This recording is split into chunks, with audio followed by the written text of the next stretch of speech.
पाणी झाली का आदर्श वातावरणामध्ये आदर्शला जाणून द्यावे का आदर्शाच्या ठिकाणी परत चालू राहायला पाहिजे या उद्देशाने आपल्या देशाचे स्वतंत्र राज्यघटना म्हणजे संविधान निर्माण करण्याचं ठरवण्यात आलं आणि डॉक्टर राजेंद्र प्रसाद हे या संविधान सभाची स्थापन केलेल्या संविधान सभेचे अध्यक्ष होते आणि डॉक्टर बाबासाहेब आंबेडकर हे अध्यक्ष डॉक्टर राजेंद्र प्रसाद यांना सुपूर्द केले आणि ज्या दिवशी ही संविधानाची प्रत सुपूर्द केली 1949 आणि म्हणून त्या प्रित्यर्थ त्या संविधानाचा आणि डॉक्टर बाबासाहेब आंबेडकरांच्या कार्याचा आदर आणि गौरव करण्यासाठी आपल्या भारत सरकारने ठरवलं की दरवर्षी 26 नोव्हेंबर हा दिवस संविधान दिन म्हणून साजरा करायचा आणि त्यानुसार दरवर्षी आपण हा 26 नोव्हेंबर हा दिवस संविधान म्हणून साजरा करतो। संविधान म्हणजे राज्यघटना। माझ्या पाठीमागे माहिती आम्ही भारताचे लोक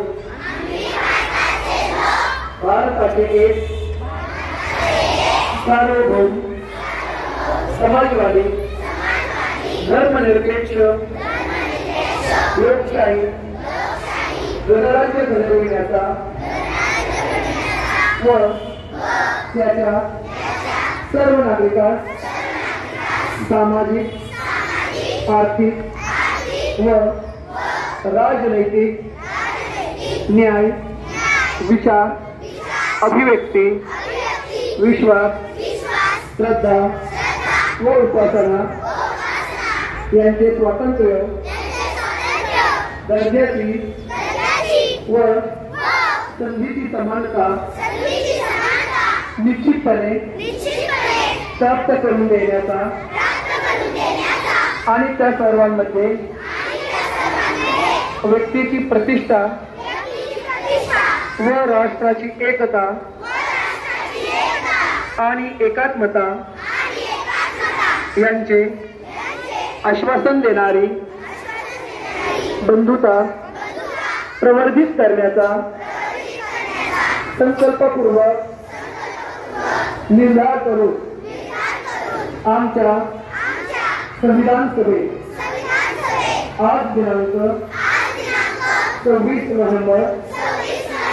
1949 रोजी याद्वारे हे संविधान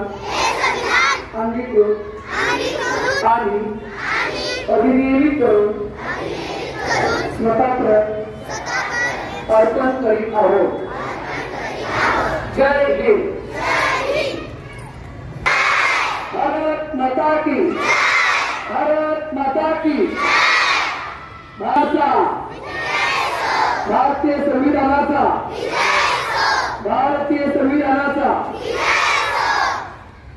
एक साथ बैठेंगे।